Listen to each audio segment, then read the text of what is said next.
యేసుక్రీస్తు నామములో బెతస్తా విడుదల పరిచర్య తరపున మీకు ప్రేమపూర్వకమైన వందనాలు. ఈ దిన వాక్య ధ్యానము, సియోనులో బాకా ఊదుడి, ఉపవాస దినము ప్రతిష్ఠించుడి. యోవేలు గ్రంథం 2వ అధ్యాయం 15వ వచనం. ప్రజలంతా కలిసి మనసారా దేవుణ్ణి వెదకండి అనే పిలుపు ఇది.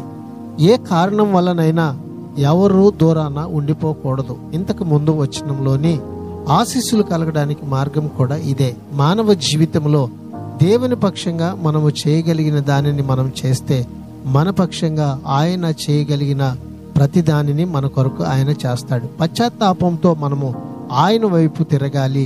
పశ్చాత్తాపం అంటే కఠినమైన హృదయాలను మార్చుకుని ఆయన సన్నిధిలో మనము సిద్ధపడాలి. అట్టి కృపను, ధన్యతను ఈ దినాన ప్రభువు మనందరికీ దయచేయును గాక. ఆమెన్. ప్రార్థన.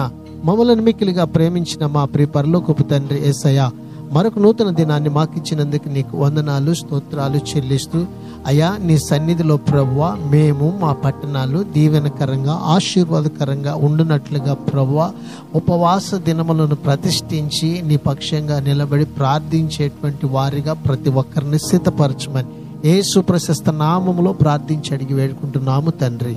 ఆమెన్.